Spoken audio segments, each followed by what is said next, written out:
We can store variable data into different types of variables. Each variable data type has its own unique characteristics and can be used for different things.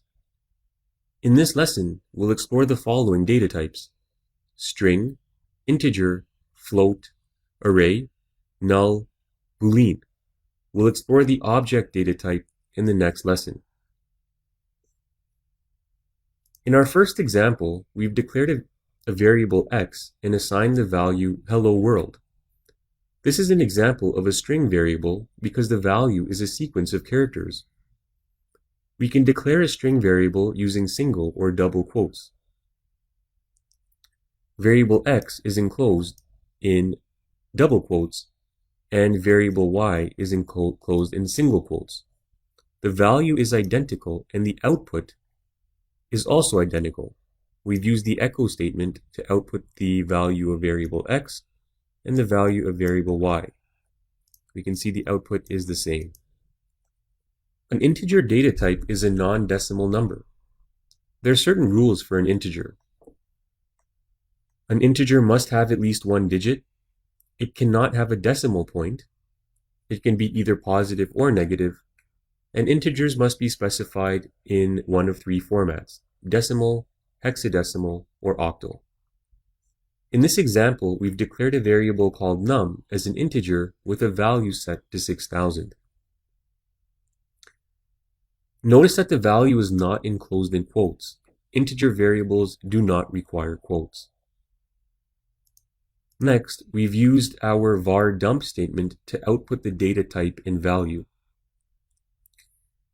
In our web browser, we can see the variable num is an integer with the value 6,000, just like what we specified. The next data type we have is a float, also known as a floating number point. A float is a number that is in exponential form or that contains a decimal point. In this example, we've declared variable num2 and assigned the value 20.565. Since the value contains a decimal, our var dump statement will output the data type as float. And this can be confirmed over here. We can see that num2, the num2 variable, is a float and the value is 20.565. An array variable can store multiple values. In this example, we've declared the variable sports as an array with 4 values assigned: soccer, tennis, baseball, and football.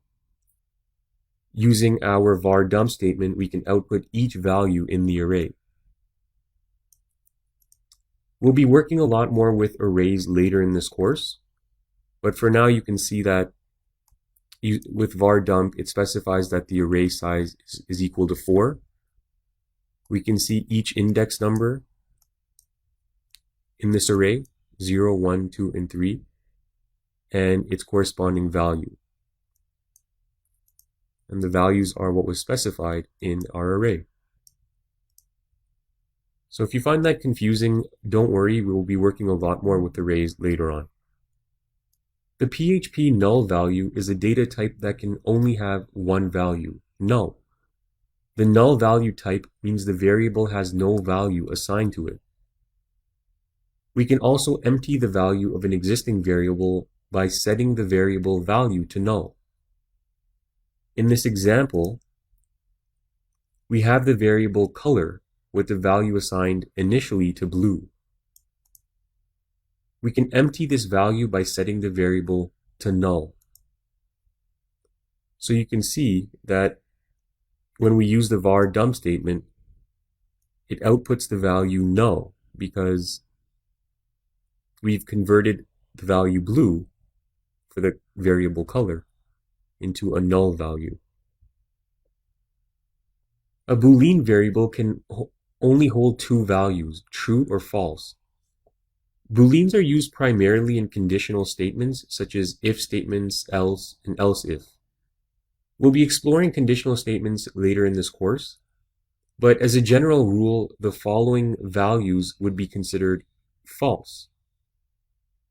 A Boolean that is set to false, as shown in this example, variable y is set to false, so the value of this Boolean would be false, as indicated here. And you can see variable x is set to true, so the value of this Boolean is true. The integer 0 would have a false value. The float 0.0 would also be false. An empty string, an array with 0 elements, a null variable, these would all be considered having a false value. With a couple of exceptions, almost any other value would be considered true.